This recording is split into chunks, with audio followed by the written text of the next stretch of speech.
Muy buenos días, muy buenas tardes a todos, a todas. Tengo el inmenso placer de presentar el día de hoy esta conferencia magistral como parte de la extensión de los eventos de la Cátedra Dolores Castro de esta edición en el 2020. Así que buenas tardes, maestro Carlos Antonio de la Sierra. Buenas tardes a la maestra Ana Luisa Topet Ceballos, que está con nosotros, nuestra decana del Centro de las Artes y la Cultura. Y buenas tardes a los estudiantes, a los docentes y las docentes que nos acompañan en esta media mañana para escuchar esta maravillosa conferencia que ya verán. Entonces, bueno, en esta ocasión la moderadora seré yo misma. Y definitivamente para mí es un placer, no solo porque el maestro Carlos Antonio realmente ha sido mi maestro, sino porque es también mi colega y mi amigo. Así que es un verdadero placer para mí que haya podido acompañarnos en esta mañana y que haya tenido yo la oportunidad justamente de participar con él en esta conferencia. Entonces, Gracias Adriana. Gracias a ti, maestro, por acceder y por generosamente compartir todo tu conocimiento con nosotros. Entonces voy a leer la semblanza del maestro Carlos Antonio de la Sierra.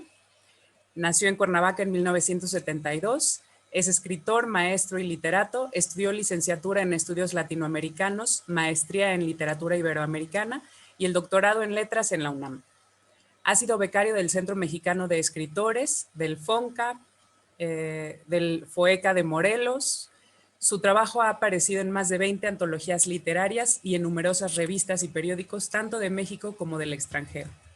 Ha sido maestro y tallerista, entre otras instituciones, de la Facultad de Filosofía y Letras de la UNAM, el American School Foundation, el Instituto Cultural Helénico, el Centro Cultural Casa Lam, la Universidad de las Américas de la Ciudad de México, la SOGEM de Morelos, el CONACULTA, el Centro de las Artes de Nuevo León, el Centro Nacional de las Artes y la Secretaría de Cultura Federal.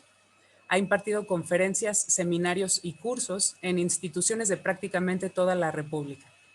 Entre sus libros están Cuentos de Cuarto de Baño, Bajo el Volcán y el Otro Lowry, El narrador latinoamericano como ensayista, La Última Tempestad, Shakespeare y América Latina, Bebidas de Tradición, Nuestra Cerámica, Mercados de México, Orgullo Mexicano, Pintores del Siglo XXI y Cultura de Paz, Palabra y Memoria. Desde 2001 es maestro de la Facultad de Filosofía y Letras de la UNAM en la materia de taller de redacción y comprensión de textos en el Colegio de Letras Hispánicas y del Seminario de Difusión de la Cultura en el Colegio de Estudios Latinoamericanos. Su obra se ha traducido al inglés, francés y alemán. Tiene experiencia de 35 años en la gestión y promoción de la cultura. Actualmente es coordinador y docente del proyecto Cultura de Paz, Palabra y Memoria y editor de la colección Cuadernos Cátedras de Difusión Cultural UNAM. Como ven, es realmente un lujo tener al maestro Carlos de la Sierra con nosotros. Entonces, la dinámica será la siguiente. Le cedo ahora la palabra al maestro Carlos y en algún momento, cuando él nos lo indique, le cederé la palabra al público para que puedan interactuar con él a través de Zoom, con el micrófono o en el chat. Y en el chat del Facebook también estaré al pendiente de los comentarios. Entonces, bueno, ya después de este larguísimo preámbulo, bienvenido, maestro Carlos Antonio. Gracias. Te cedo la palabra. Son todos tuyos. Muchas gracias, Adriana. Pues un agradecimiento por la invitación a estar con ustedes. Ya en otra ocasión había tenido la oportunidad de estar en la UA, ahí sí en vivo y no en este tipo de formato. Pero bueno, estoy muy agradecido por esta invitación, sobre todo por la oportunidad que me brindan para hablar de una de las grandes escritoras del siglo XX y que normalmente pues no se conoce mucho o ha sido hasta olvidada en, en muchos lugares, sobre todo de Latinoamérica. Y creo que es una escritora importante, de una obra vigente, trascendente, y que sobre todo en una contingencia como la actual es importantísima traerla a cuenta. Quisiera empezar esta charla, que me gusta considerarla más una charla que una conferencia magistral, sobre todo, insisto, por este formato en el que, si bien estamos a distancia, pues muchas veces también se facilita la comunicación, sobre todo porque de repente uno puede ver ahí los nombres de todos, ¿no? Quisiera empezar esta charla con una cita de la propia Svetlana, que es un fragmento del discurso que ella dio cuando recibió el Premio Nobel de Literatura en 2015. Entonces, este fragmento, que es como empieza incluso ese discurso, pues es el pretexto para empezar a platicar con ustedes. Ella empieza de esta manera y dice: yo no estoy sola en este podio. Hay voces a mi alrededor, cientos de voces. Ellas siempre han estado conmigo desde la infancia. Me crié en el campo. De niños nos encantaba jugar al aire libre, pero al caer la noche, las voces cansadas de las mujeres de los pueblos que se reunían en los bancos cerca de sus casas nos atraían como imanes. Ninguna de ellas tenía esposos, padres o hermanos. No recuerdo a los hombres en nuestra aldea después de la Segunda Guerra Mundial. Durante la guerra, 1 de cada 4 bielorrusos pereció, ya sea luchando en el frente o con los partisanos. Después de la guerra, nosotros, los niños, vivíamos en un mundo de mujeres. Lo que más recuerdo es que las mujeres hablaban sobre el amor, no la muerte.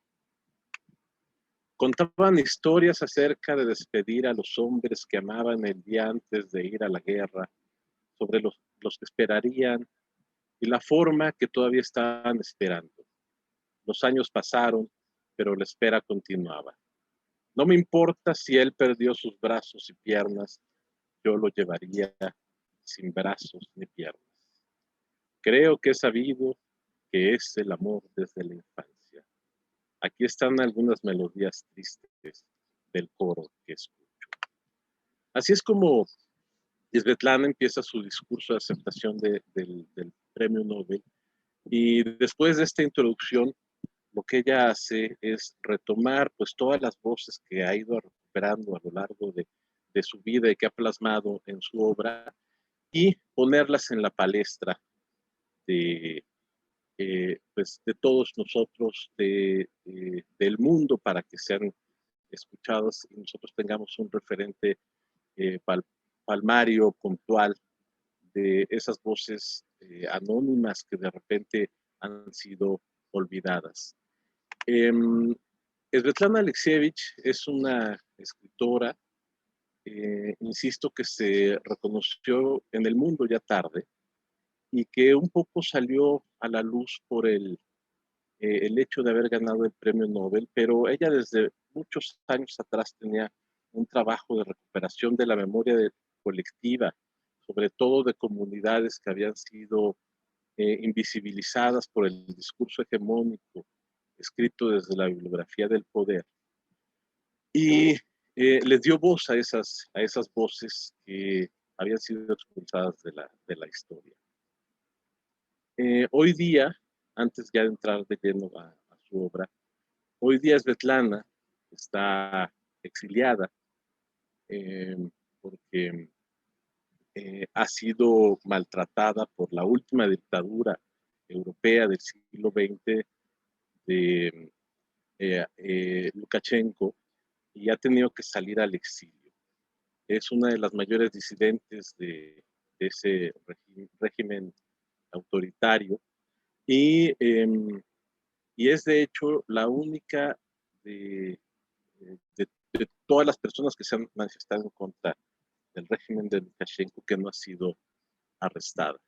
En este momento no sé bien a bien dónde esté. Yo creo que puede estar entre París y Berlín, no sabemos, pero es una escritora que en este momento está siendo perseguida que está siendo señalada por, insisto, por ese régimen autoritario, una dictadura pues que ya se ha extendido 26 años y que en las pasadas elecciones, estoy hablando de Bielorrusia, en las pasadas elecciones eh, el presidente que ya había sido reelegido varias veces volvió a salir ganador, pero naturalmente pues, con una elección fraudulenta.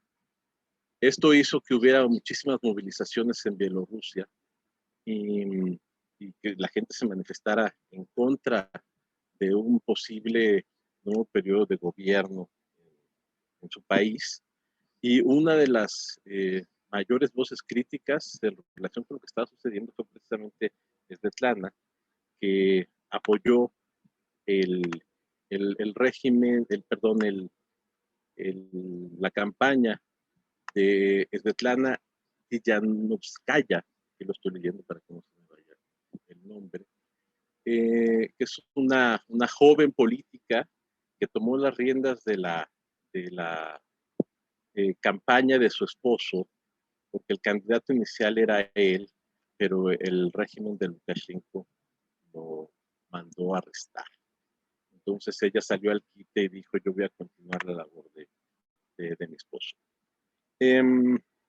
Quise iniciar con este preámbulo en relación con el momento que estamos viviendo, porque no solamente nos dice mucho de quién es Svetlana Alexievich, sino del papel protagónico, crítico, que ha tenido no solamente en relación con esta lucha por la democracia que se vive en Bielorrusia, sino en general de todo lo que ha sido la desarticulación del régimen soviético después de la caída del muro. La obra de Svetlana se sitúa sobre todo en, pues en el desmembramiento, no solamente político, sino cultural, que ha tenido la Unión Soviética desde el año 89 y desde luego de manera previa, pero sobre todo desde el 89, ella ha generado todo un discurso crítico a partir de la recuperación de la memoria, en donde ha exhibido una nueva forma de vida en relación con lo que ocurre en esos países. En el caso de Bielorrusia, eh, ella, ella es ucraniana, nació en Ucrania, pero casi toda su vida vivió en Bielorrusia. Unos padres es bielorruso, la madre es ucraniana, entonces ella ha vivido a caballo entre los dos países, pero como se crió, o más bien su educación sentimental, como diría Flaubert, fue en el mundo soviético, pues tiene esa cultura, pues, más allá de la diferencia de idiomas. Entonces, el trabajo del intelectual, y esa es una de las grandes aportaciones de Svetlana, no solamente con su obra, es, según lo diría Octavio Paz, es el trabajo de denuncia. Es decir, es plantearse la denuncia en relación con, por ejemplo, las atrocidades que se viven en una cotidianidad que hacen que ésta se vea como una suerte de normalidad y señalarlas y levantar la voz. Y dicho sea de paso, para aterrizar un poco en lo que ocurre en nuestro país, esto tristemente es lo que está ocurriendo en México cuando el actual gobierno pues, busca callar las voces disidentes, o ya no digamos disidentes, las voces críticas que simplemente hacen señalamientos en relación con planteamientos, formas de gobierno, etcétera. El trabajo del intelectual es la denuncia, sobre todo, pues, poner sobre la balanza un panorama distinto al que se construye y se representa desde la dimensión del poder. Por eso es muy extraño, por ejemplo, que el presidente de la República Mexicana diga que aquellos que son críticos de su gobierno sean los intelectuales orgánicos. El intelectual orgánico, como sabemos desde Gramsci, no es aquel que que levanta la voz desde la disidencia, sino es aquel que funciona al, al, al, por el auspicio de la gente del poder, cosa que no sucede actualmente. Y el gran problema que se vive hoy en México es que esta idea que se tiene de que uno tiene derecho de réplica y, y hablar en consecuencia en relación con la crítica que se le hace a uno, pues tiene un matiz muy extraño, porque el derecho de réplica es un derecho de la prensa, no del gobernante en turno. Y el problema cuando, en, bajo el argumento de este derecho de réplica, el problema que sucede es que se señala o se personaliza la crítica. Y entonces eso deja de ser derecho de réplica cuando se hace de la intención del poder, en particular cuando lo dice el presidente de la República, y se convierte en intimidación. No es gratuito, por tanto, que haya habido un desplegado firmado por más de 600 intelectuales y artistas que señalen precisamente el acallamiento de la libertad, en particular de la libertad de prensa. Esa práctica, para regresar a Svetlana Alexievich, ha sido una constante de los regímenes autoritarios desde siempre. Y pensando en la Unión Soviética, basta señalar todo el periodo del estalinismo, donde cualquier voz crítica no solamente era acallada, sino eliminada, ¿no? Es decir, nosotros que de repente estamos tan acostumbrados a ver en las películas sobre la Segunda Guerra Mundial, los campos de concentración de los nazis, los soviéticos, en particular en el régimen de Stalin, tenían el Gulag, que eran campos de concentración similares a los que existían en el nazismo con los judíos. En todo este contexto es donde la figura de Svetlana Alexievich adquiere una relevancia notable, no solamente por el hecho de que sea una intelectual, que sea una persona que tiene un reconocimiento, no solamente en cuanto a su obra, sino en cuanto a la labor social y de recuperación de la memoria que ha hecho a lo largo de su vida, sino que tiene dos peculiaridades que a lo mejor, ahora que las enuncie, pueden sonar a perogrullada, pero que tendríamos que resaltar. Uno, que es una mujer. Es decir, la voz del disenso viene de una mujer y eso no hay que echarle un saco roto. Siempre es muy importante señalarlo. En palabras de Lukashenko antes de la elección pasada, cuando su principal contrincante era una mujer, él dijo, este país todavía no está preparado para tener a una mujer en el gobierno. Es decir, no solamente es la suma de toda su tiranía y de todas las atrocidades que ha llevado a cabo en casi 3 décadas para mantener una dictadura, sino que a eso se le suma el desprecio y la discriminación en contra de las mujeres. Cuando Svetlana Alexievich ganó el Premio Nobel de Literatura en 2015, las voces más críticas vinieron de los hombres.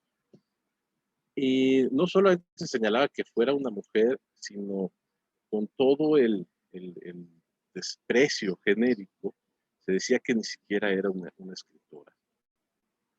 Yo creo que la obra de Svetlana Alexievich, si bien uno puede considerarla como obra periodística, yo creo que es literatura en todo el sentido de la palabra y naturalmente se tiene perfectamente bien merecido este premio.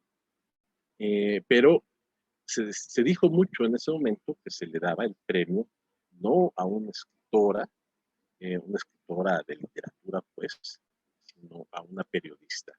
Siempre en esta idea en la que se deja de lado la labor periodística porque no se cree como literatura. Si a mí me lo preguntan, otro gran escritor que se merecía el premio Nobel y que su trabajo pues, está catalogado como periodístico, fue Kapuscinski, que nunca se le dio. Pero si uno lee la obra de Kapuscinski, dice, esto es literatura. Entonces, ¿qué fue lo que pasó? Que, bueno, ahora, nada más para terminar el tema de lo que está sucediendo, Svetlana está en el exilio, qué bueno que salió hace como un mes, aduciendo que tenía una cita médica. Yo creo que si se queda en Minsk, en su departamento de Minsk, la capital de Bielorrusia, la arrestan. Entonces, ella está ahorita en el exilio y desde el exilio está expresando su voz en contra del régimen de Lukashenko. ¿Y qué es lo que está sucediendo en Bielorrusia? Bielorrusia es todos los domingos, desde agosto pasado, que fue la elección, la gente sale a las calles y se manifiesta en contra de Lukashenko. Todos los domingos del Señor. Y, por ejemplo, en su cumpleaños 66, 100,000 personas se aglutinaron afuera de su casa y le gritaron, Lukashenko, eres una rata. Estaba viendo el periódico en la mañana y ayer o antier detuvieron a más de 500 personas que pacíficamente se estaban manifestando.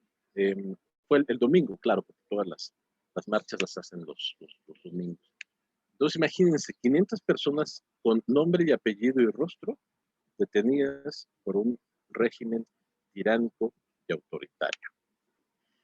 En ese contexto y pensando en el panorama visto a posteriori, es cuando la obra de Svetlana Alexievich adquiere una relevancia particular,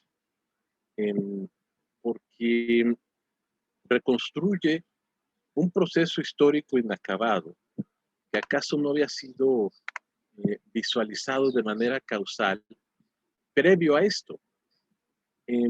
Svetlana tiene 5 libros fundamentales. El primero se llama La guerra no tiene rostro de mujer, que es este que tengo acá, su primer gran libro que publicó en el año 85, me parece. Y en él recupera las historias de mujeres que pelearon en el Ejército Rojo de Stalin durante la Segunda Guerra Mundial. Cuando uno piensa o escucha la palabra guerra, normalmente se piensa que aquellos que van a la guerra, pues son hombres. Y hay muchos países que se han quedado sin su población masculina después de una guerra.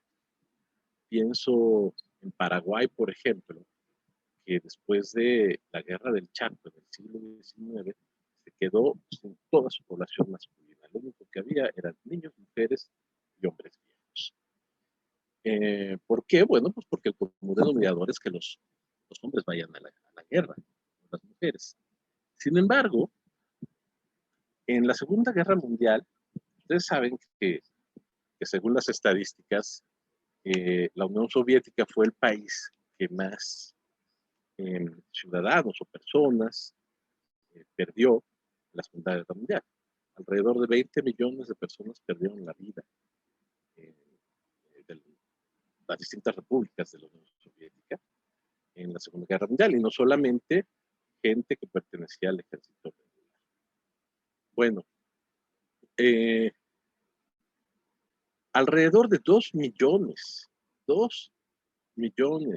de mujeres alistadas en el Ejército Rojo perdieron la vida, murieron en batalla. 2 millones de soldadas, para decirlo en buen genérico, pues. Y naturalmente, muchas de esas mujeres que peleaban ahí, pues sobrevivieron. Entonces, en este primer libro, lo que hace Svetlana es recuperar las historias de todas esas mujeres que pelearon en la Segunda Guerra Mundial, que lucharon en la Segunda Guerra Mundial, muchas veces pues, seguramente sin saberlo, porque si apelamos a la famosa máxima de Isaiah Berlin, los personajes históricos en los momentos históricos no tienen absolutamente nada de esta problema.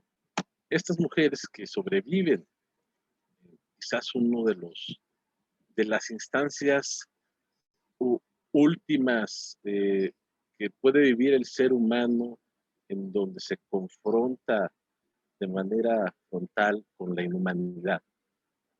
Estas mujeres narran su historia en un contexto así. Y narran una historia naturalmente de supervivencia. Porque uno de los matices, y esa es una de las primeras ideas que podemos ir sustrayendo de la obra de Svetlana, uno de los primeros matices de la reconstrucción de la memoria es que esa memoria se hace sobre todo a partir de la palabra escrita y leída, y de la palabra dicha y escuchada. En ese sentido, todo acto de reconstrucción de la memoria que se hace a través de la palabra, porque naturalmente existen otros referentes de la memoria, como los memoriales, etc. Cuando se hace a través de la palabra, siempre este discurso ostentará un dejo de optimismo, un dejo esperanzador en virtud de la vida misma. Me explico. Cuando estas mujeres narran su historia, pues las narran porque están vivas.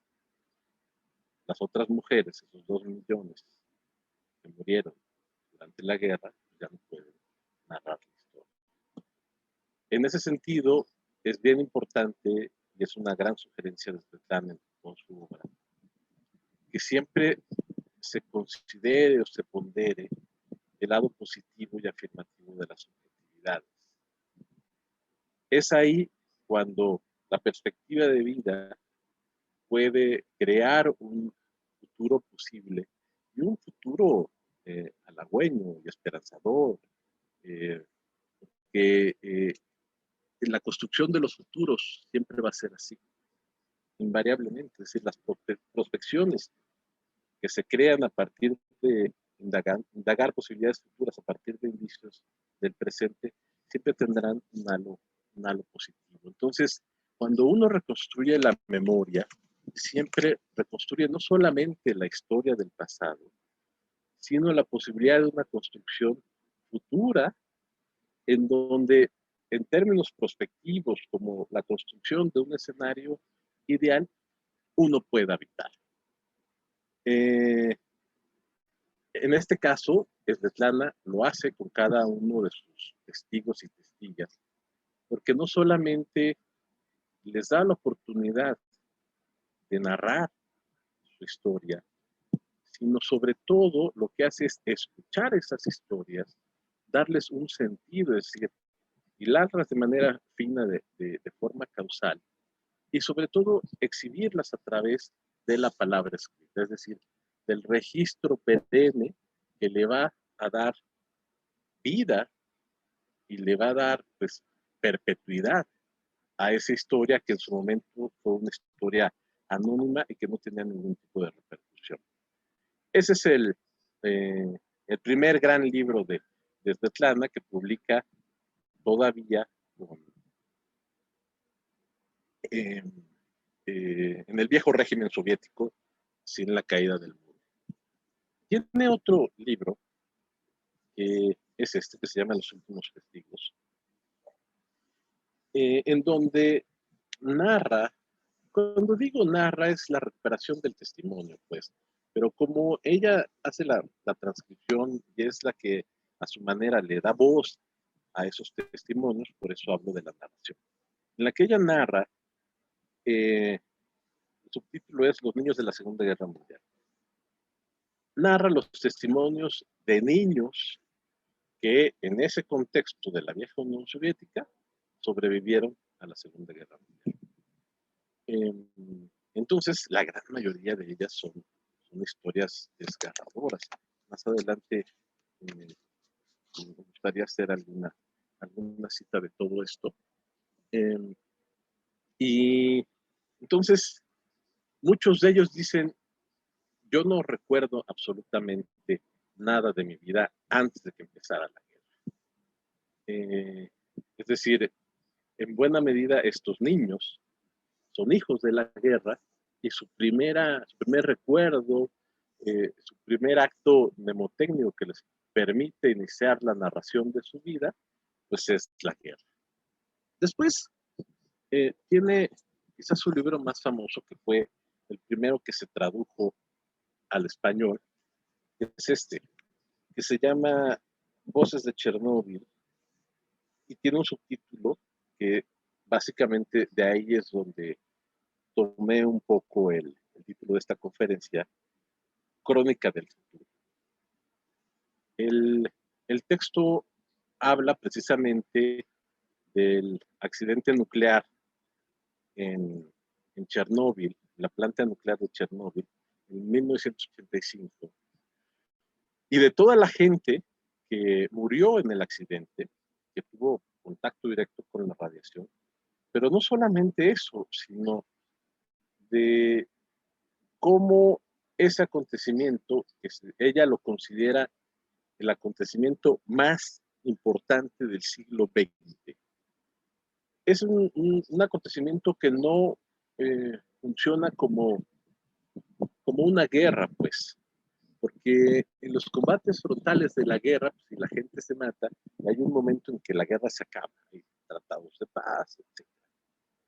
Pero, ¿cómo podemos decir que la radiación se va a acabar después del accidente?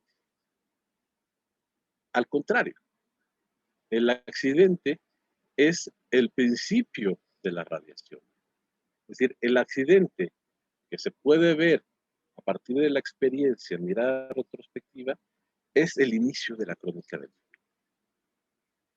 Y lo que hace Svetlana en este libro es precisamente decir qué sucedió aquí y qué podemos aprender de esto que sigue sucediendo y que nos sigue aniquilando. Porque la radiación no se acaba. La famosa zona cero de Chernóbil está acordonada, nadie puede entrar ahí, son muchas hectáreas, ¿no? Porque la radiación está ahí, entonces cualquier persona que se dé una vuelta por ahí, pues adquiere la radiación. Y aquí ella trabaja o propone la reflexión de un tema muy importante que a mi modo de ver, nosotros como seres humanos, que a veces no consideramos los momentos históricos como parte de un aprendizaje vivencial, es a partir de estas experiencias o de estas reflexiones, cuando uno, por ejemplo, debería ponderar y debería recuperar en términos reflexivos lo que está ocurriendo en la actualidad con la pandemia. Chernóbil es la narración o es el recuento de testimonios de una invención del ser humano que se le revirtió al ser humano. Es decir, cuando se juega con la naturaleza, pues es muy probable que la naturaleza se nos vuelva encima. Y lo que está ocurriendo hoy día con la pandemia es que no existe un aprendizaje de la humanidad en relación con algo que ya ha ocurrido a lo largo de toda la historia. Es decir, las epidemias, las pandemias han existido siempre. Y lo curioso del caso es, la pregunta conducente sería, ¿cómo es posible que en pleno siglo XXI, donde la comunicación que tenemos es a través de una máquina y o cuando los avances tecnológicos han rebasado cualquier mirada ficcional o cualquier imaginación del ser humano, ¿cómo es posible que llevemos casi un año confinados y que esto no se resuelva? claro, uno se hace esa pregunta y dice, pues tenemos todo esto, debería existir recursos para solventar este momento que se vive y salir al paso. Pero no es así. Y no es así en buena medida porque muchas veces los seres humanos no aprenden de su propia experiencia. Una de las grandes apuestas de Svetlana, y por eso me parece muy importante retomar el concepto de las narraciones del futuro, es cómo la documentación del pasado a través de la historia particular, cristalizada en el testimonio, puede tener un referente claro de aprendizaje en virtud de lo que sucede no solamente en el presente, sino de lo que se puede prospectar a futuro. De ahí el tema de la crónica del futuro. Lo que está sucediendo hoy día ha sucedido siempre. Entonces uno se pregunta, ¿es que el ser humano no aprende? Y no, el ser humano no aprende. Somos los únicos que tropezamos con la misma piedra. Pero en la medida que uno, a partir de estas sugerencias, a partir de estas narraciones, a partir del conocimiento de causa de la documentación de vidas anónimas y no del discurso elaborado desde la dimensión del poder para crear una memoria colectiva homogénea, es como uno puede empezar a diseñar un espíritu crítico en relación con lo que está sucediendo y a lo mejor pensar la vida desde otra perspectiva. Eh, es, es, eh, es un tema que apela a una pregunta fundamental que se preguntaba Dostoyevsky, y es una frase que Svetlana la recupera todo el tiempo. ¿Cuánto de ser humano tiene el ser humano? Eh, ¿Cuánto de humanidad tiene el ser humano? Y esa referencia, esa radiografía de una posible humanidad no se da de dientes para afuera, se da con hechos, se da con actos solidarios, se da con construir puentes para que pueda haber interacción dialógica, en fin, no a través de la imposición. Eh, es impresionante el grado de inconsciencia que puede ocurrir con lo que está sucediendo o con la negación misma de lo que ocurre. Seguramente muchos de ustedes, a partir bueno, de este libro, o a lo mejor porque tienen HBO, vieron la serie que se estrenó hace un año y medio, que se tituló Chernobyl. Esa serie que habla precisamente sobre el accidente nuclear de Chernobyl está basada en el libro de Svetlana Alexievich. Varias historias que aparecen ahí, sobre todo la de esta muchacha que es esposa del bombero, aparece aquí en Svetlana. Y obviamente para hacer esa serie se le contactó y se le dijo, vamos a utilizar tantas historias y se firmó un contrato. Y es una serie buena, desde 5 o 6 episodios, donde, bueno, pues hay una reflexión en torno al accidente y sobre todo pues una recapitulación de las posibles causas y el juicio que se le hizo a los culpables, ¿no? Y se recuperaron muchas historias de Svetlana.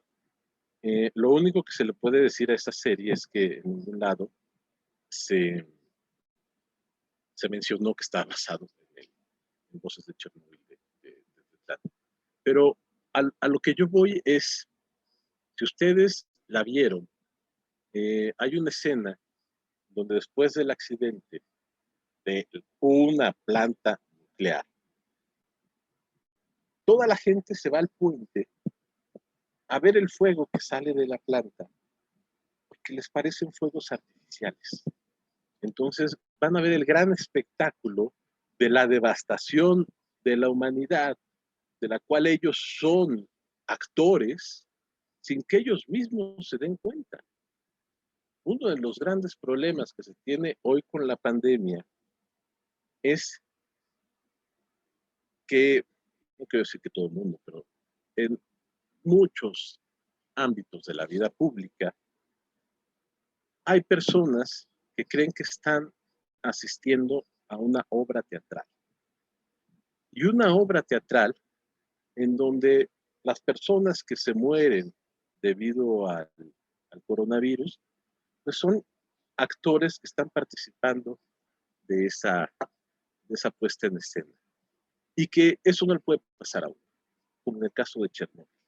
Entonces, ese grado de inconsciencia, yo creo que podría subsanarse, bueno, no solamente a partir de que a uno le pueda tocar o a algún familiar, etcétera, sino a partir de la reflexión que se puede hacer desde, desde el presente sobre el pasado, a partir de resarcir esa voz crítica de las historias anónimas, como en el caso de Svetlana.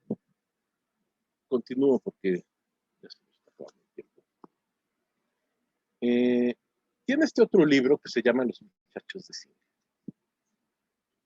Este es un libro que recupera testimonios de soldados que estuvieron en la guerra de Afganistán. Que la guerra de Afganistán, no sé si ustedes lo sepan, pero es el Vietnam de la Unión Soviética. Es decir, por una cuestión estrictamente política económica, los soviéticos en el año 80, 1980, decidieron invadir Afganistán. Y entonces, básicamente todos estos chavos, todos estos jóvenes que iban a la guerra, no tenían ni idea que iban. Es decir, creían que iban a esparcir las bondades del socialismo y de la justicia socialista en Afganistán, donde habitaban unos bárbaros talibanes que funcionaban, mataban y aniquilaban en pro de Alá. Y naturalmente a estos cuates les fue como en feria, porque no solamente contaron con un ejército que se iba a defender, sino que las condiciones en las que peleaban pues eran condiciones ominosas, básicamente. Y lo que hace Svetlana es recuperar los testimonios de esa gente que fue y regresó, no solamente de los que fueron y regresaron, sino de los deudos, o sea, de las madres que hablan, dicen, ¿por qué mi hijo tuvo que ir? ¿Por qué mi hijo tuvo que morir en una guerra pues, sin sentido? Bueno, todas las guerras son sin sentido, pero o sea, una guerra que ni siquiera tenía una razón de ser para ellos. Pues. Y entonces, bueno, ese es otro de sus grandes libros. Y tiene un último libro, de los traducidos al español, en realidad son 5, porque tiene un libro que nunca se tradujo al español, que se recupera o forma parte de este último libro, que se llama El fin de los Homo soviéticos. A mi modo de ver, esta es su mejor obra, es una obra monumental, y habla precisamente de qué fue lo que pasó después de la caída de la Unión Soviética. ¿Qué fue lo que vivió esa gente que estaba acostumbrada a una forma de vida y que de repente de la noche a la mañana se le cae esa forma de vida? Bueno, algo que hizo mucha gente casi de manera rutinaria en muchos lugares fue suicidarse. Es decir, cuando de repente se confrontaban con la nueva realidad y se daban cuenta no solamente de que lo que habían vivido ya no iba a ser igual, sino que lo que habían vivido había sido una historia falsa, pues se suicidaban. Entonces, ese libro de Svetlana, que no está publicado en español, es precisamente de testimonio de gente, no que se suicidó, sino de los deudos de la gente que se había suicidado. Pero la gran mayoría de esos testimonios están incluidos acá, en este libro, que se llama El fin del Homo Soviéticos. Y es un libro, no creo que el calificativo sea excesivo, es un libro impresionante. Es un libro que la vez que yo lo leí, tuve que regresar muchas veces a varios fragmentos, es de los pocos libros que me ha hecho llorar. Y que me ha hecho llorar no solamente por las historias desgarradoras que cuentan, sino porque pone sobre el escenario, sobre la palestra, una gran discusión sobre, retomando las palabras de Dostoyevsky, sobre la configuración de la humanidad, sobre el sentido de la humanidad, sobre la forma de actuar de la humanidad. Y si uno se relaciona con esto, porque uno es ser humano, entonces la pregunta es, ¿qué es lo que ha sucedido con esta parcela de la historia en donde hay un grupo de personas que manifiestan su historia a través de la verbalización y de que sea escuchada, y cómo ese testimonio puede incidir en una transformación para bien en las relaciones humanas, en las relaciones entre los seres humanos? Y en ese sentido, bueno, esa es una gran reflexión que aquí está incluida. Insisto, es un libro terriblemente conmovedor.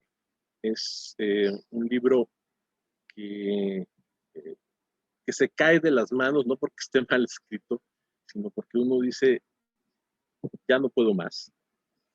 Y que sobre todo uno pues, se da cuenta de la gran fortaleza anímica que puede tener Svetlana Alexievich cuando no solamente está escuchando la atrocidad de las historias, lo aciago de cada una de las narraciones, sino que tiene también la voluntad necesaria para trasladar esa narración a la escritura y sublimarla a través de la literatura.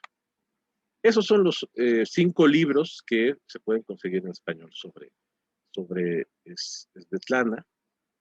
Y simplemente antes de concluir, para ya pasar a un diálogo con ustedes, me gustaría plantear 4 aspectos del concepto de memoria en Svetlana. Naturalmente lo que hace Svetlana es la reconstrucción de la historia a través de otorgarle voz y visibilidad a aquellos personajes, a las historias de aquellos personajes que han sido invisibilizados por la imposición de una historiografía en el poder. Es decir, es cuando pensamos que la historia es unívoca, sin contradicciones, etcétera. Es cuando esa historia se reconstruye desde el poder. Por ejemplo, en México es la Revolución Mexicana. Y lo que hace Svetlana es, como en México lo hace Juan Rulfo con Pedro Páramo, es que le otorga voz a todos aquellos que no fueron incluidos en el mapa de las lamentaciones de la historia, sino que fueron voces ni siquiera acalladas, sino que no fueron consideradas porque habitaban esa parcela invisible de la historia. Eran personas que eran expulsadas de la historia. Es decir, ¿quién va a recuperar o qué impacto histórico podría tener la voz de un soldado raso que narra su historia en las trincheras? A lo mejor la voz de uno no, pero la suma de esas voces que narran la confrontación de facto en un momento de batalla, a lo mejor eso sí mueve o genera un cambio en una perspectiva en relación con el momento histórico. Y lo que hace Svetlana Alexievich es precisamente eso. Entonces, la reconstrucción de la memoria no solamente se hace desde esa dimensión faraónica de cómo se narra la historia con mayúsculas, sino de las historias personales, de las historias anónimas, que aquí es importante matizar que la historia anónima en Svetlana adquiere la dimensión de ser humano. Deja de ser una voz anónima y adquiere nombre, apellido, rostro, cuerpo, etc. Entonces, esa es su reconstrucción de la memoria, es la suma de las voces expulsadas de la historia. Pero tiene varios matices que a mí me gustaría señalar. Y el primero tiene que ver con cómo la memoria, la reconstrucción misma de la memoria a través de la palabra, es una reconstrucción ficcional. Es decir, cómo hay vacíos o elementos en el recuerdo que no son claros, que como los sueños son nebulosos, y para que ese recuerdo tenga una secuencia lógica causal, pues tiene que incluir elementos de la ficción para que pueda funcionar. Un ejemplo, yo siempre hablo, por ejemplo, del el libro de Bernal Díaz del Castillo, la verdadera historia de la conquista de la Nueva España. Ese libro es la versión más fidedigna y acabada que tenemos de la conquista de Tenochtitlan. Es el que más, no hay otro. O sea, hay otras narraciones aisladas, ¿no? O sea, la visión de los vencidos, bla, bla, bla. Pero, o sea, en términos causales y de una narrativa progresiva, histórica, es ese. Y ese fue un libro que Bernal escribió 50 años después de haber estado en Tenochtitlan. Y uno se pone a pensar, dice, ¿se habrá acordado de todo? Pues obviamente no. Entonces, a lo mejor sí había imágenes, recuerdos que le quedaban muy bien claro, pero pues había otros en los que él tenía que acudir a la ficción para que su historia tuviera verosimilitud, o sea, crear ese efecto famoso de verosimilitud al cual uno aspira cuando está escribiendo. Entonces, naturalmente, apeló a esa estructura o esa fórmula ficcional para acabar sus memorias o su historia. En el caso de Svetlana es un poco similar, porque no solamente pues hay gente que no narra completamente su historia, sino que la omisión misma de manera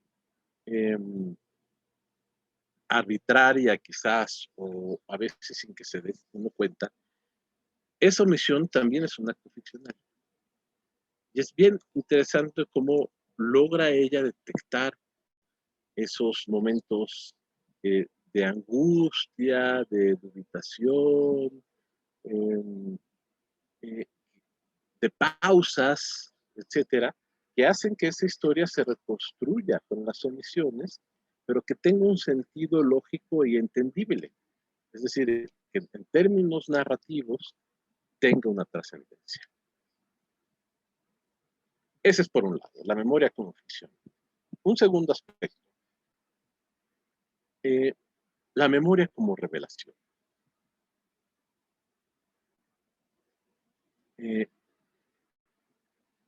Uno puede vivir una historia cotidiana y pensar que lo que está viviendo es una historia real.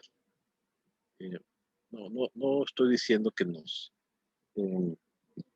veamos como fantasmas, ni mucho menos, ¿no? Pero normalmente uno apela al entorno inmediato como una construcción real de la realidad, valga la redundancia. ¿Y qué es lo que sucede cuando de repente esa historia que uno vivió a lo largo del tiempo, a lo largo de sus propios años, se ve vulnerada por elementos epifánicos o de revelación sobre la propia historia que no habían sido considerados? Me explico. En el caso de la Unión Soviética, pues había mucha gente que creía que ese era un régimen justo, que creía que no pasaba absolutamente nada fuera de su vida cotidiana, etcétera. Y jamás en la vida les pasó, por ejemplo, por la cabeza pensar que había campos de concentración en Siberia, hasta que los mandaban, ¿no? Bueno, ahí sí se darán cuenta. Pero mucha gente, y ese es, o sea, todo régimen autoritario y tiránico, se sostiene en buena medida también con el apoyo popular. Pero también porque ese apoyo popular viene de gente que no sabe bien a bien qué es lo que está pasando. El punto fue aquí que, para retomar esta cuestión de la memoria como revelación, es que mucha gente que creía haber vivido una historia, después de que se cae el muro se da cuenta de que había sido partícipe de otra historia, de la historia de alguien más, ¿no? Y que esa persona había sido una suerte de títere de esa historia porque no había entendido o no había vivido, no se había dado cuenta cuál era en realidad la vida que exornaba su entorno, pues. Entonces, aquí es cuando esa reconstrucción de la memoria apela a esos aspectos reveladores de la propia historia que le da otro sentido al pasado. Decía Oscar Wilde, el conocimiento del pasado siempre modifica el presente. Y el punto aquí, y es uno de los grandes temas de Svetlana, es cómo ese conocimiento del pasado afecta el presente para que yo pueda prospectar un futuro. Lo que sucedió muchas veces fue que la gente que tuvo ese conocimiento del pasado en el presente no pudo soportarlo y ya no pudo prospectar nada y se mató. Es decir, la revelación fue tan cruenta, tan potente, tan miserable, que dijeron, ya no vale la pena vivir. Entonces ahí es como uno va moldeando o va asimilando ese conocimiento del pasado para incorporarlo a su propia memoria y que esa memoria reconstruya no solamente ese presente, sino que también sea prospectado a futuro. Y esa prospección, y ahí es el siguiente punto sobre la memoria, siempre va a ser, o normalmente va a ser en positivo. La memoria como esperanza. A lo mejor, ya después me lo dirán, pero a lo mejor me veo muy optimista en muchos aspectos de la vida. Pero yo creo que el optimismo es el punto de arranque para actuar en un montón de aspectos de la vida que le van a permitir a uno o a la colectividad hacer cosas. Y cuando digo hacer cosas no significan buenas, malas, ¿no? Sino que exista una progresión, una forma de acción en virtud de un pasado que puede posibilitar un futuro halagüeño favorable. Entonces, yo sí soy de la idea de que esa reconstrucción o esa mirada hacia atrás en los procesos mnemotécnicos siempre van a propiciar un avance prospectado a futuro que va a tener que ver con algo bueno, invariablemente. Y en ese sentido es bien importante pensar en las posibles esperanzas. Y cuando digo esperanza, no significa estemos hablando de una utopía, sino de la recreación desde la ficción de un escenario ideal posible al que uno pueda arribar. Y para eso el conocimiento del pasado, y no solamente el conocimiento del pasado, sino la verbalización de ese pasado y que pueda tener repercusión en alguien más o en una colectividad más o lo que hace Svetlana con nosotros, puede prospectar un futuro favorable. Pensemos prospección como la indagación de posibilidades futuras a partir de indicios del presente. Esa es otra posibilidad de memoria que puedo vislumbrar en Svetlana. Y el último, que forma parte del método de la propia Svetlana, que tiene que ver con la voz. El trabajo de Svetlana Alexievich es titánico, porque no solamente es la recuperación de la memoria a través de una larga sucesión de testimonios, sino es el trabajo in situ para recuperar esa memoria. ¿Cuál es el método? Ella se planta frente al testigo o testiga con una grabadora y lo escucha. Escucha la memoria. Y en ese sentido, es muy importante señalar que el método no solamente favorece el trabajo creativo de ella como escritora, sino que también favorece el asentamiento de una seguridad en el propio actor del testimonio o el sujeto del testimonio para reconstruir su historia a través de la palabra, pero no solamente la palabra verbalizada que puede ser dicha, sino que sobre todo puede ser escuchada. Yo por lo que conozco, no conozco otro método de esta magnitud y de esta trascendencia como el de Svetlana Alexievich. Ella, más que ser un escritor, es una escucha. Y eso no existe. Es muy difícil encontrar a alguien así. Y es una escucha que tiene la sensibilidad del artista para poder trasladar esa documentación del pasado cristalizado en boca de otros, en voz de otros, para sublimar la literatura y para hacer ese testimonio un testimonio vivo, un testimonio que no se quede en el ostracismo de la palabra, sino que tenga una desembocadura real en el conocimiento de la historia de esa persona, que es una parcela mínima quizás, pero absolutamente contundente de la historia de la humanidad. Entonces, Svetlana no se puede desprender del tema de la voz. Es la memoria y es la voz. Es la memoria y es la palabra. Es la memoria y es la escucha. Y es la memoria que nos puede permitir, que nos puede posibilitar las narraciones del futuro. Muchas gracias.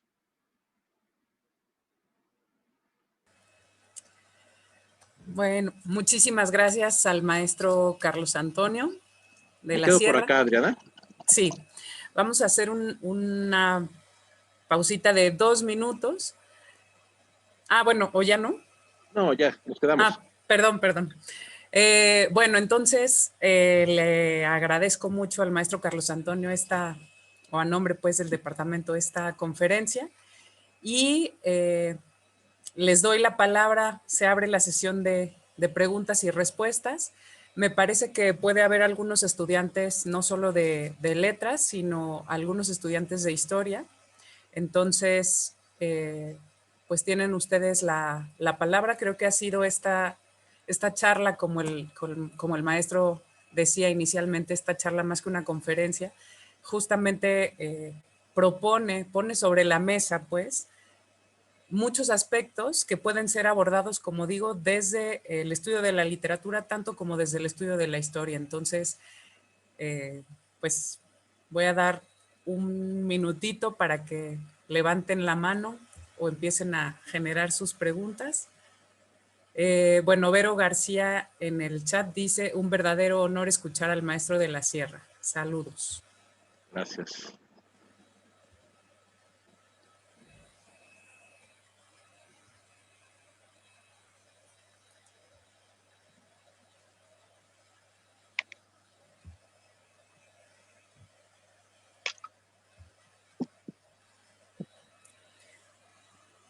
Bueno, pues si no se animan todavía a preguntar los profesores o los estudiantes, a mí me gustaría pedirte, maestro, si puedes ahondar justamente en ese proceso justo con lo que acabas de terminar, en este método de Svetlana Alexievich para generar esta obra, pues, por la que, como ya decías, se le dio el Nobel, pero no por lo literario.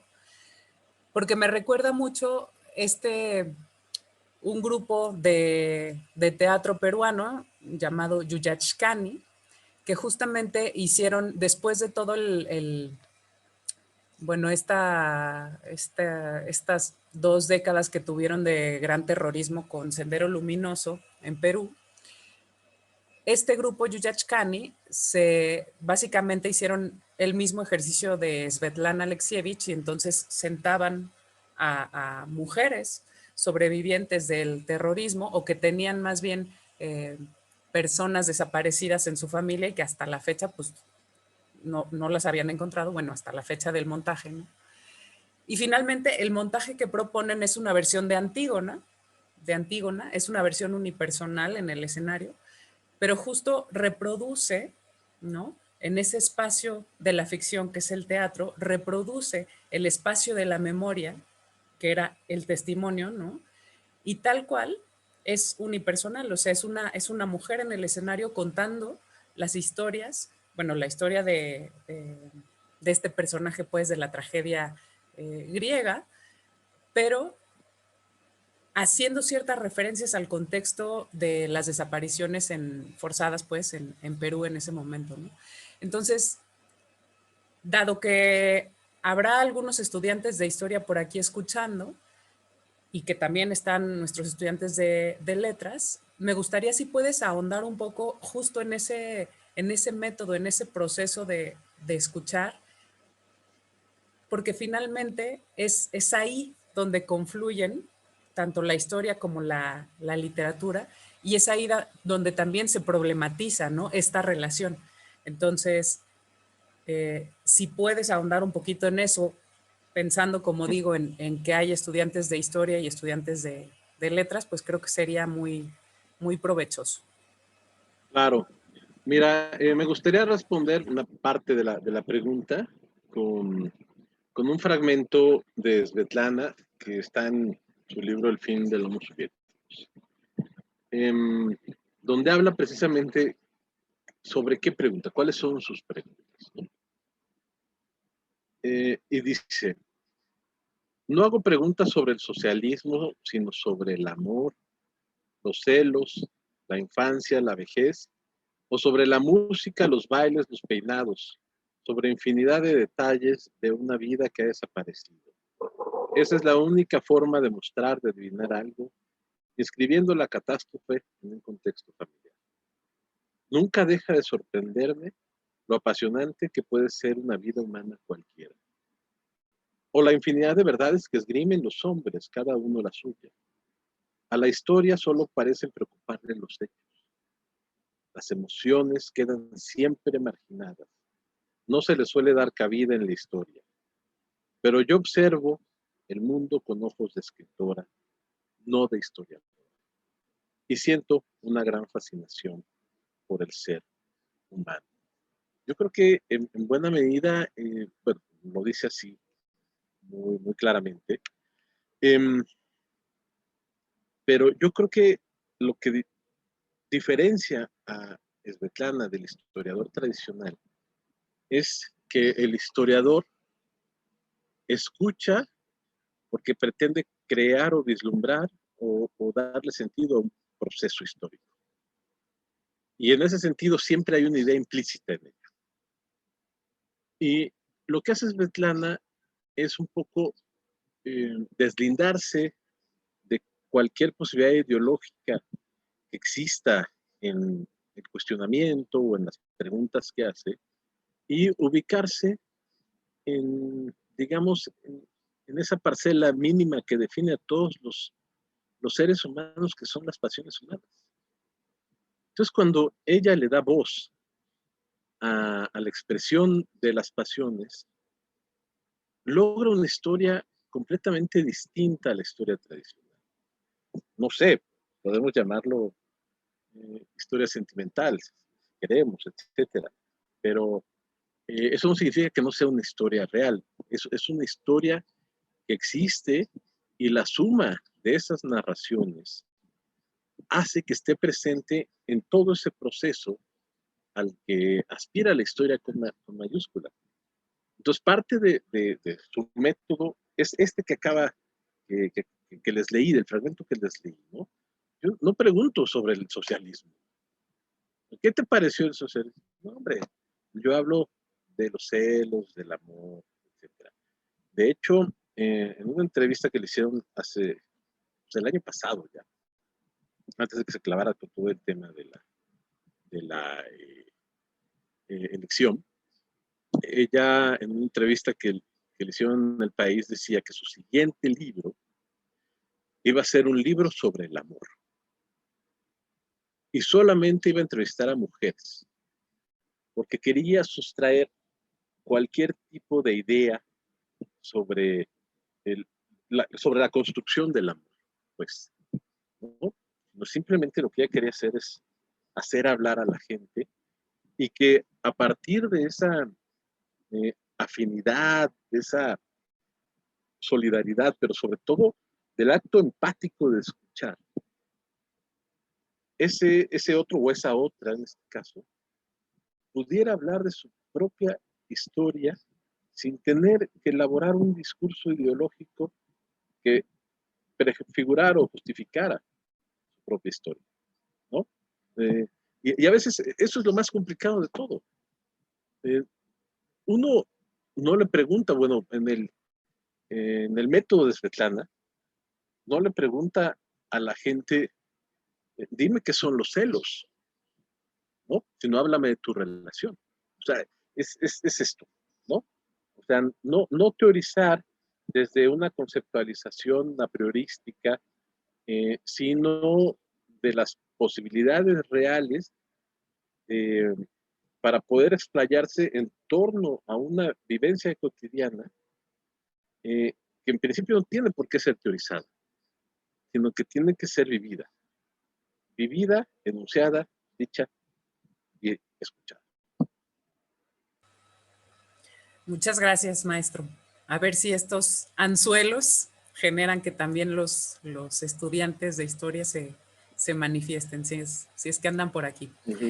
Voy a leer unos comentarios de Facebook y ahorita regreso a los que están en el chat de aquí del Zoom. Dice Ricardo Hilos Hernández, entonces lo mismo pasó con las mujeres de la Revolución Mexicana. Bueno, sí, o sea, desde luego, o sea, supongo que está aludiendo a La guerra no tiene rostro de mujer, por supuesto.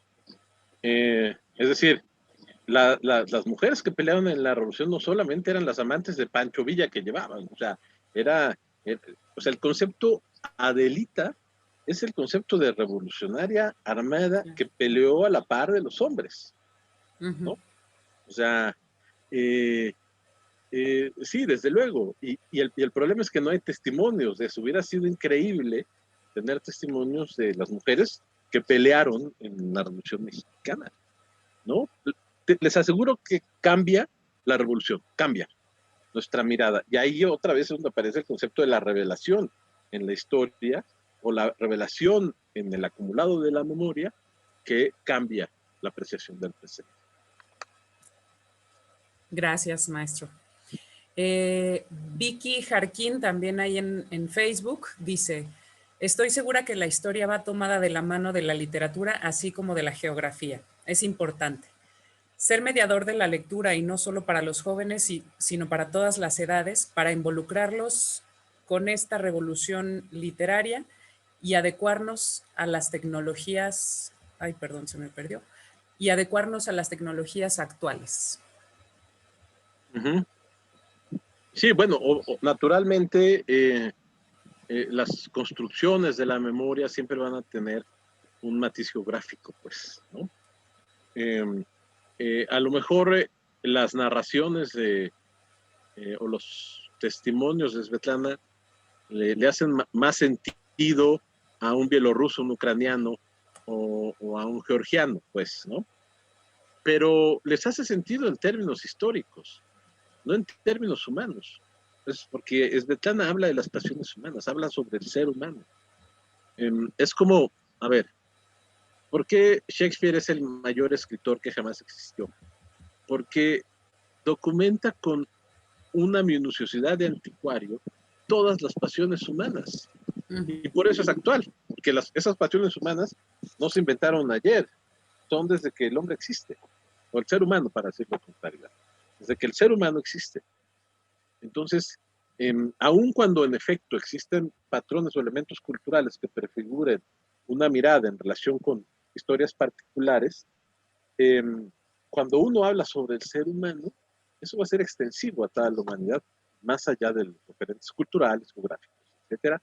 Pero es cierto que hay un matiz distinto y no hay una sola lectura, y cada quien visualiza fragmentos o aspectos de la narración que otros no lo van a hacer, en fin, ¿no?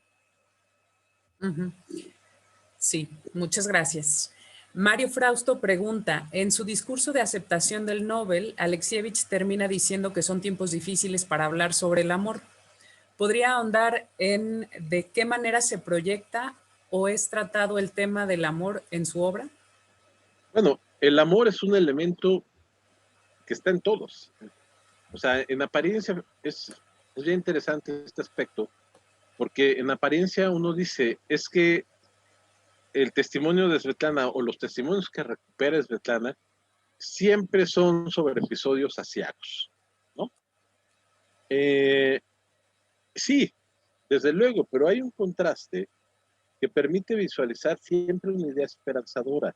En ese fragmento que les leí, que es el del discurso de aceptación, ella dice, yo recuerdo que las mujeres, o sea, no recuerdo a los hombres en mi pueblo durante la Segunda Guerra. Únicamente había mujeres. Y recuerdo que las mujeres hablaban de amor y no de guerra.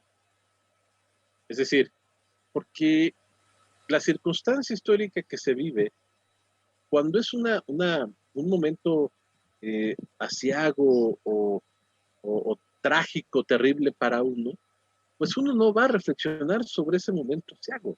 Es decir, lo que salva a los seres humanos es la creación de una esperanza. Pensando en la idea de la guerra, un soldado que va a la guerra, nosotros podemos decir, bueno, el soldado que va a la guerra, que va al frente, va a matar al otro, ¿no? Digamos que esa es la convención del soldado. Yo creo que no. Yo creo que lo primero que va a hacer el soldado que está en el frente es sobrevivir. Y si para sobrevivir tiene que matar al otro, pues lo hace. Pero lo primero es la supervivencia.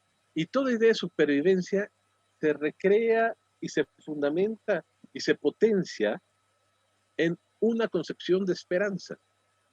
Y las esperanzas siempre tienen un rasgo positivo y optimista. Cuando eso no existe, entonces me expongo a que me den la bala y se acaba.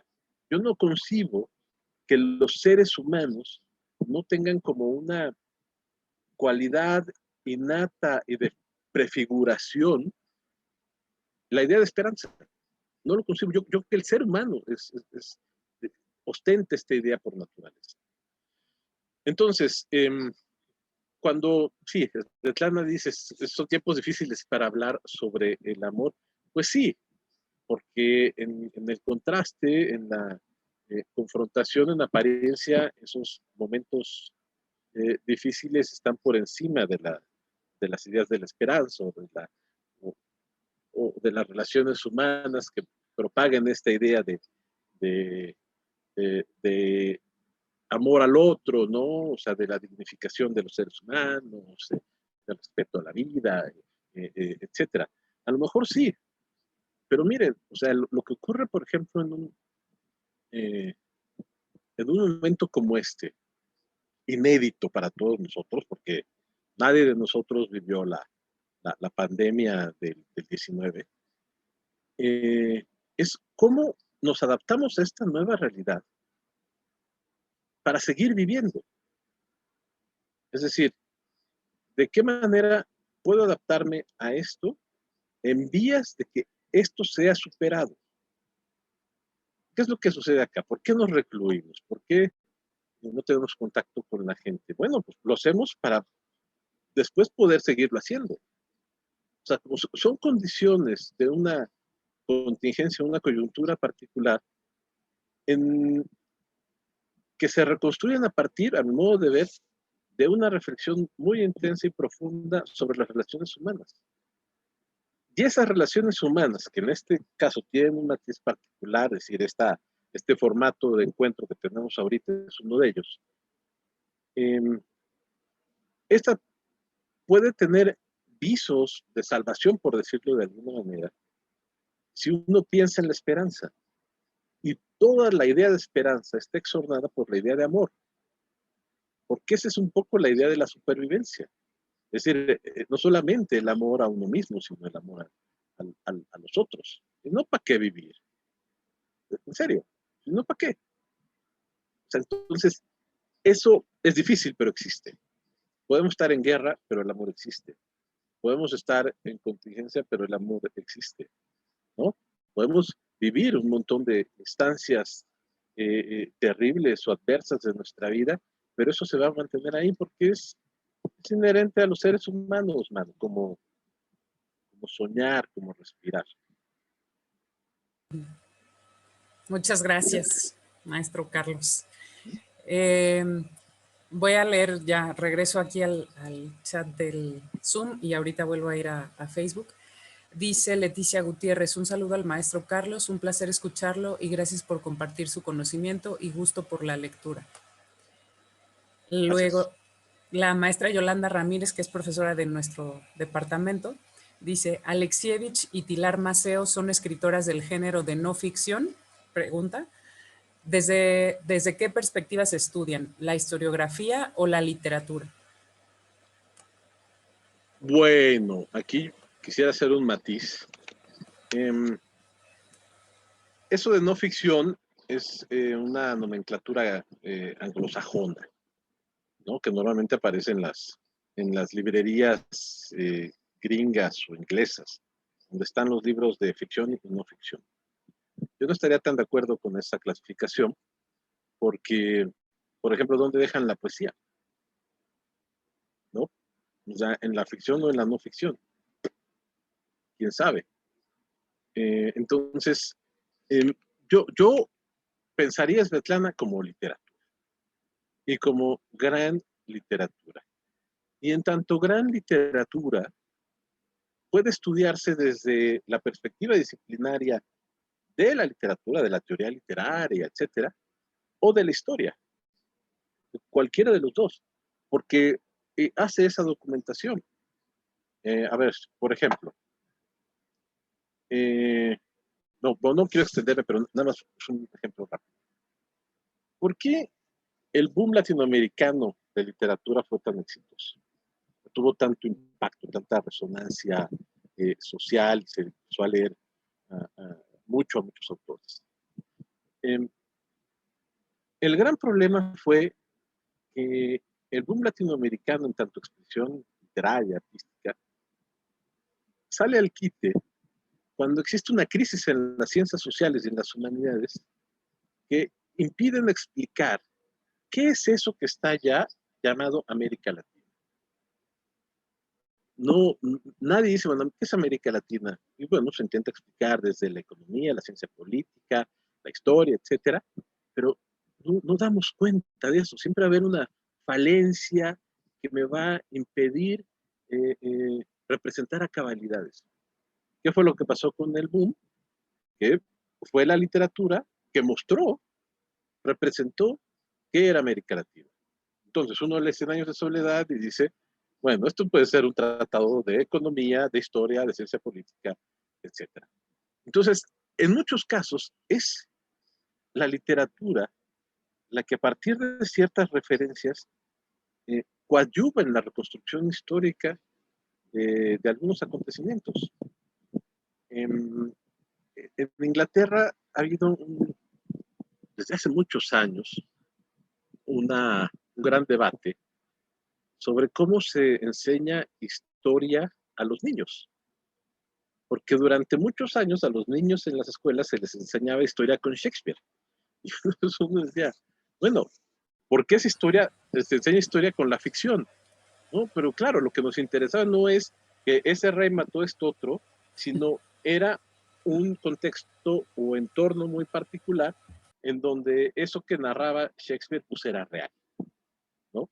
O sea, ese linde es, pues, no es claro, es esa línea es un poco invisible, ¿no? O sea, ¿qué es historia, qué es literatura?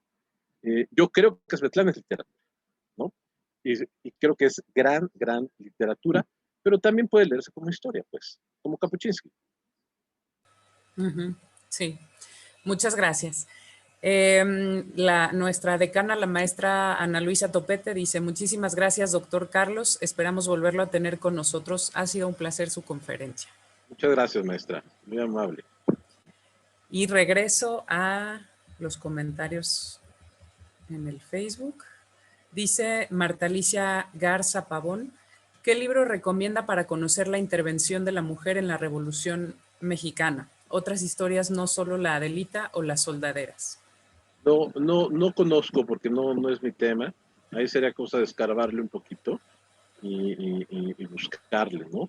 Eh, pero sí es cosa de... Hay mucha literatura, ¿no? O sea, bueno, Nelly Campobello, por ejemplo. Pero creo que de eso sabes más tú que yo, Adriana. No, bueno, pues en específico sobre la revolución, yo creo que sí, Nelly Campobello es como punto de referencia, ¿no? Pero Sí, sí, sí, sí, sí, sí, sí, efectivamente sí. habría que hacer una búsqueda. En la conferencia de ayer, que la pueden revisar de hecho en el Facebook, eh, la doctora Pedrosa, que vino a impartir esta conferencia, justo hizo una recuperación de 10 escritoras desde finales del siglo XIX hasta creo que era 2017, creo que era la fecha. Y bueno, pues dio un sinnúmero, no dio obviamente los 100 nombres, pero dio bastantes. Entonces, habría que empezar, yo creo que por revisar este tipo de trabajos que se están haciendo de recuperación para ir identificando esto que pregunta eh, esta persona del público, ¿no?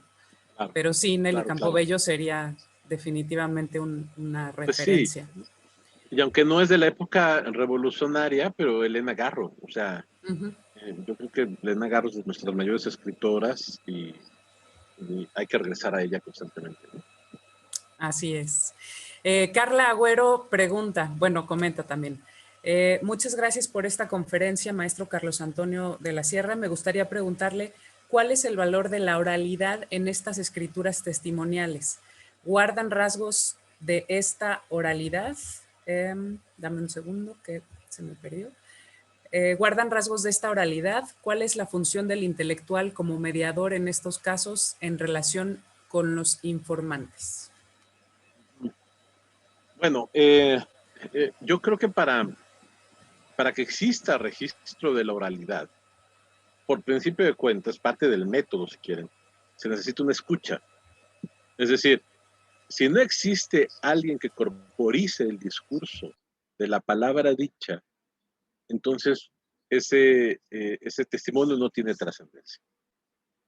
Lo que hace Svetlana es precisamente convertirse en una escucha, en alguien que le da un sentido corporizado a la palabra dicha. Pero no solamente es eso, sino de qué manera ella va creando las condiciones para que ese discurso tenga algún tipo de trascendencia lógica y sobre todo tenga un registro. Porque, miren, un poco el método. Todos los seres humanos tenemos memoria, todos. A veces nos acordamos más, a veces menos, etcétera. Pero todos tenemos una historia y todos apelamos a recursos mnemotécnicos para pensar en nuestra propia historia. Eso se llama memoria. Nos acordamos de nuestros episodios del pasado. No nos vamos a acordar de todos, ¿no? O sea, eso está claro. Pues a veces lo reconstruimos, a veces hasta nos angustia no acordarnos de momentos claves de nuestra historia, bla, bla.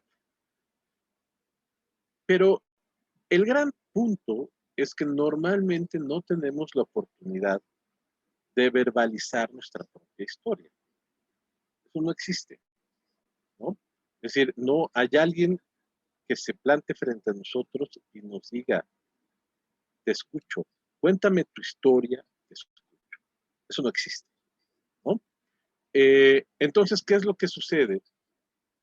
que esa recreación de la historia o esa construcción abstracta de nuestra propia historia personal llamada memoria no tiene una desembocadura a través de la palabra. Y esa desembocadura a través de la palabra puede ser escrita o puede ser oral. ¿Cuál es la gran ventaja de la oralidad en este sentido?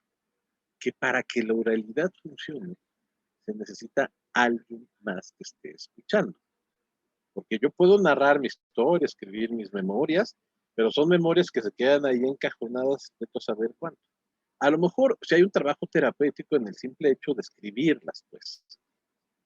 Pero la repercusión o la resonancia que puede tener esa producción o ese hecho de sacar a la luz mi propia historia a través de la palabra va a ser muy distinta cuando alguien más dé cuenta de ella. La gran ventaja que tiene la oralidad es que para que funcione la palabra dicha, tiene que apelar a la inmediatez. ¿Qué quiero decir con esto?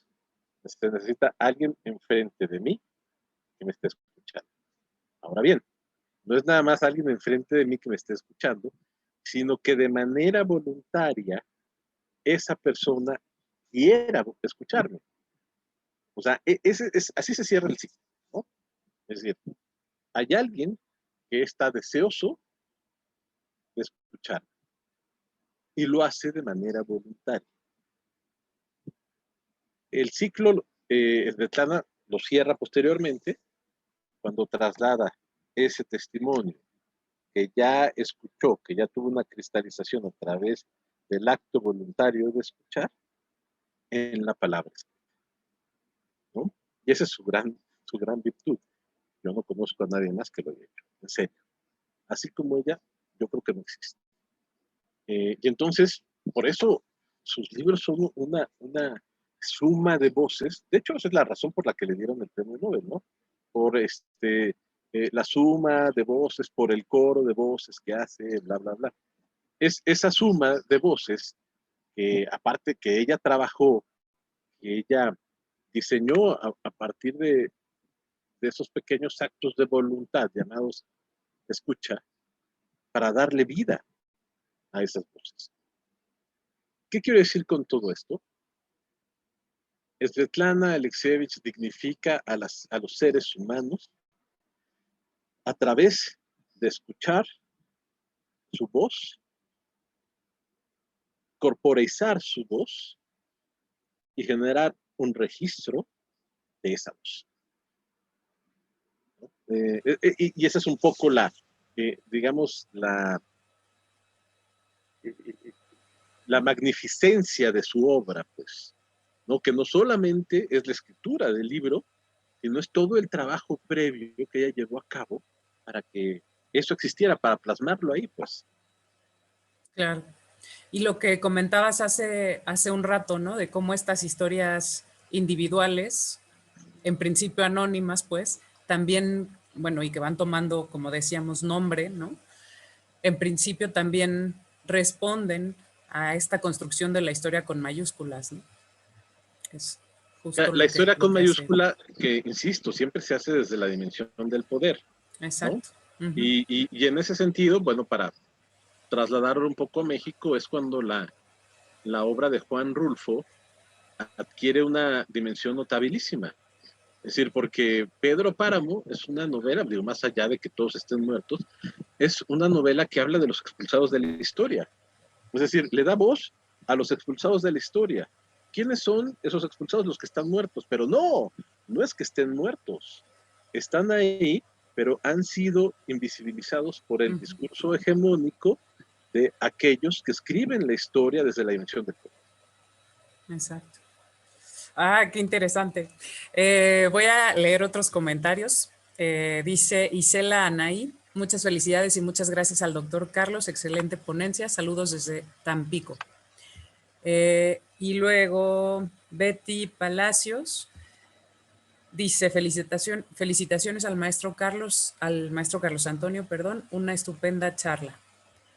Marisol Lizárraga, saludos maestro Carlos Antonio, un gusto escucharte desde La Noria.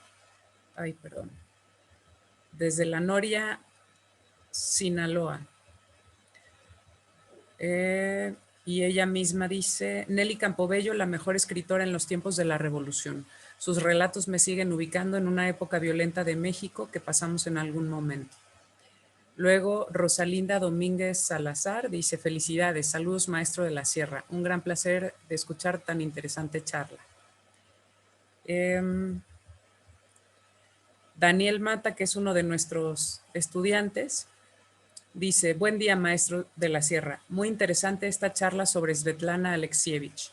Me gustaría preguntarle si en las voces de Chernobyl se puede hacer una lectura ecológica y ecocrítica sobre la contaminación nuclear y radioactiva sobre el accidente.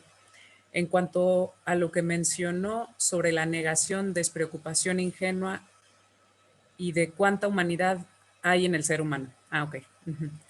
Es decir, ¿existe un nexo con la crisis medioambiental en las voces de Chernobyl a partir de la reflexión que hizo de que el accidente nuclear de Chernobyl fue espectáculo de la catástrofe? Ay, me perdí, perdón. En la que sus habitantes fueron espectadores protagónicos, o cómo se manifiesta la naturaleza en relación a ello con la obra de Alexievich. Bueno, por principio de cuentas, la crítica que hace Svetlana es, no, a ver, no se puede domar la naturaleza. Cuando la naturaleza se transforma, y eso es lo que hace la energía nuclear, es decir, el ser humano transforma la naturaleza, es muy probable que esa transformación desborde las posibilidades de control de los seres humanos. Es decir, se revierte hacia uno mismo. Y por supuesto, o sea, la energía nuclear, híjole, no sé, pero yo creo que no debería existir, pues. Y desde luego es un atentado a la naturaleza, es un atentado a la ecología, por supuesto, porque sucede esto. Es decir, esa zona de Chernóbil y los alrededores, que son muchos kilómetros a la redonda, nadie va a poder habitar ahí durante, no sé, de 200, 300 años. Nadie. Y cuando digo nadie es, bueno, sí hay árboles, etcétera, pero no, ni animales ni seres humanos. Eso es imposible. Entonces, esto se nos revierte. Uno de los aspectos que trabajamos en nuestro seminario de cultura de paz es cómo tratar de evitar los riesgos naturales. Es decir, hay riesgos naturales que vivimos de manera cotidiana que están más allá de los recursos de control de los seres humanos. ¿Cómo controlas un terremoto? Es imposible.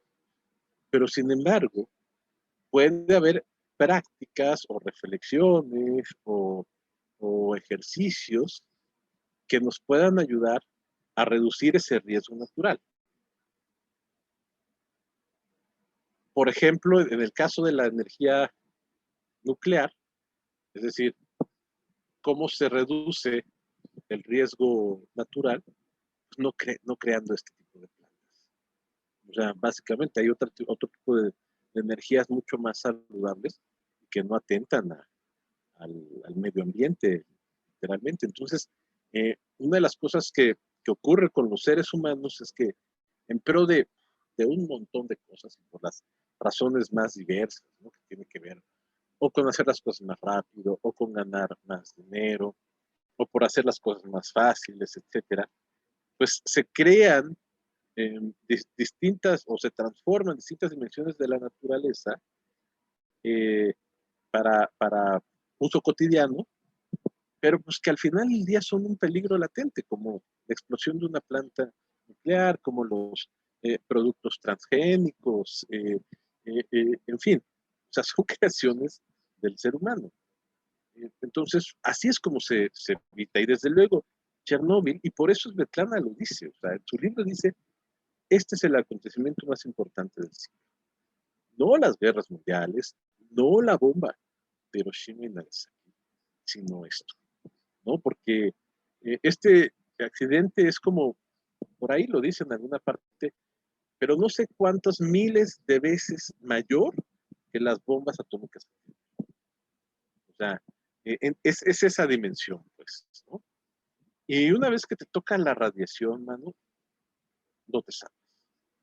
Pues yo creo que esos riesgos naturales, en este caso, no tan naturales, sino diseñados o hechos por diseños por el ser humano a partir de la naturaleza, de los recursos naturales, sí podrían evitarse. Muchas gracias, maestro. Vicky Jarquín dice, Jesús Apalancares cumple todos los requisitos de lo que están comentando ahorita.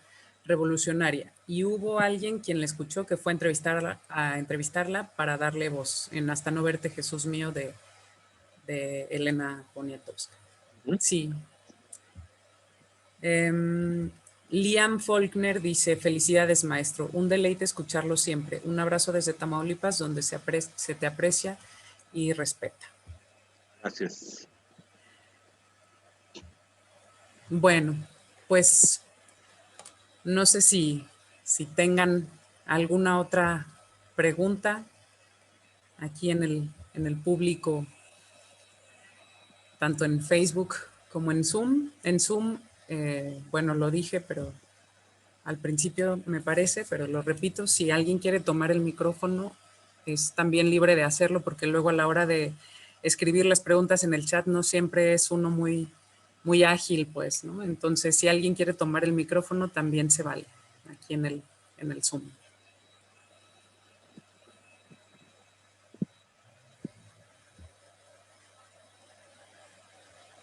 Parece que nadie se anima.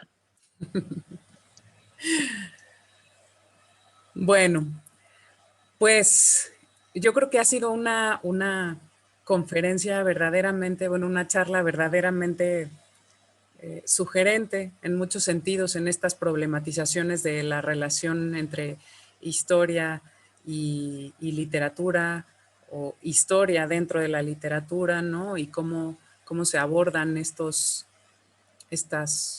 obras, estas manifestaciones humanas, ¿no?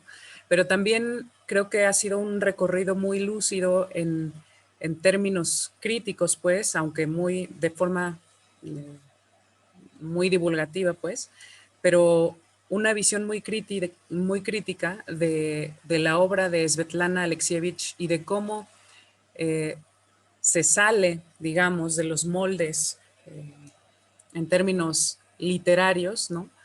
E incide directamente en una realidad o dialoga directamente con una realidad que se observa como desde muchos ángulos, ¿no? Ideológicos, políticos, sociales, humanitarios incluso, ¿no? Entonces, creo que fue un maravilloso recorrido, como digo, muy crítico, pero al mismo tiempo muy cercano, muy divulgativo de la importancia que puede tener la obra de Svetlana Alexievich, ¿no? Y me pareció una maravilla esta propuesta de lectura crítica que tú haces de su obra, en función de estos cuatro tipos de memoria que al final de cuentas, tal como nos lo mostraste, nos ayudan a recuperar ese pasado, pues independientemente de si yo viví o no viví en Chernobyl, ¿no? Pero nos ayudan a recuperar una memoria que nos ayuda precisamente a comprender el presente y a proyectar el futuro, ¿no? Esta relación o esta memoria que no es nada más hacia el pasado, sino que permite también el futuro y esta proyección, creo que es también una lectura muy pertinente en, justo como tú lo hacías, ¿no? En el contexto actual de la pandemia, ¿no? Que para muchos, para muchas está siendo muy difícil, ¿no? Y según las condiciones de cada quien, según incluso también las personalidades de cada quien, ¿no? Y las situaciones específicas que puedan estar viviendo. Entonces,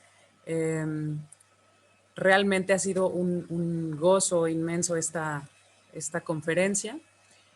Y bueno, además, creo que coincide perfectamente con todas las otras conferencias que planteamos aquí en la Cátedra Dolores Castro, y cierra de una forma muy bella, digamos, estas reflexiones que empezamos con la doctora Elisa Rashkin, que vino a hablarnos del papel de la mujer en las vanguardias, en México, ¿no? Del papel de la mujer artista, intelectual, promotora cultural, periodista cultural. Y luego ayer tuvimos esta otra conferencia de la doctora Pedrosa que recupera, como ya decía, esta otra historia de la literatura mexicana, ¿no? A partir de la escritura de mujeres, que ahí hay un gran tema todavía por explorar, ¿no? Y tal como ella nos lo mostró, pues hay no solo las 100 escritoras que ella antologa, sino las 500 y tantas que recopiló, que recuperó y que están todavía por ser leídas, ¿no? Hablando justo de los excluidos de la historia, ¿no? De cómo también las mujeres en algún momento no han tenido las mismas oportunidades de ser publicadas o de publicar con su propio nombre, etcétera, etcétera, ¿no? Y bueno, terminamos la cátedra Dolores Castro con esta, como digo, con esta estupenda conferencia, esta bellísima charla que nos permite observar nuestra realidad actual desde esta perspectiva, ¿no? De la memoria. E incluso nuestro propio quehacer, si es que somos creadores, ¿no? Si es que escribimos, también podemos observar esta charla en ese sentido, ¿no? Reflexionar en ese sentido sobre nuestra propia escritura o bien sobre nuestro actuar como lectores y como lectoras, en este caso específico de Alexievich, ¿no? Pero bueno, definitivamente las puertas abiertas, Gracias. maestro. No es la primera vez y esperemos que no sea la última. Claro, no, mira, yo nada más quisiera comentar, ya para terminar, que la obra de Svetlana Alexievich es una obra universal, no es únicamente una obra para que sea leída por gente que conoce su cultura o por gente cercana, sino por todo mundo, porque Svetlana habla sobre el ser humano. Y en tanto habla sobre el ser humano, pues es una literatura muy cercana a todos, ¿no? O propia de todos, para decirlo con más concisión. Y un poco la idea de la plática, pues fue incitar a la lectura de la obra de Svetlana, ¿no? Creo que en México no se ha valorado como se debería hacer. Creo que es poco conocida. Y sin embargo, ya todos sus libros, después de que ganó el Nobel, están traducidos al español. Entonces, se pueden leer, se puede conocer su obra. Ahora, en pandemia, se pueden bajar incluso sus libros. Híjole, que no me escuchen decir esto, pero hay muchos lugares donde se puede hacer, etc. Entonces, que, pues, básicamente, la idea pues, de esta charla fue esa, ¿no? Incitar de alguna otra manera a la lectura de Svetlana. Y si me permites, Adriana, simplemente quisiera leer un pequeño fragmento que está en Voces de Chernobyl, que creo que engloba todo lo que hemos estado platicando el día de hoy, ¿no? Y claro. Dice, un destino construye la vida de un hombre. La historia está formada por la vida de todos nosotros. Yo quiero contar la historia de manera que no se pierdan los destinos de los hombres, ni de un solo hombre. En más de una ocasión me ha parecido estar anotando el futuro. Pues muchísimas gracias, maestro. Mil gracias por esta gracias a ti. Maravillosa conferencia. Y muchísimas gracias a todos los que estuvieron presentes, a todo el público, estudiantes y profesores, bueno, el público en general. Y bueno, seguiremos invitando al maestro Carlos Antonio de la Sierra, con mucho gusto. Y bueno, nada, que tengan todos una excelente tarde y muchísimas gracias de nuevo por tu presencia, Carlos. Muchas gracias. Hasta luego. Chao.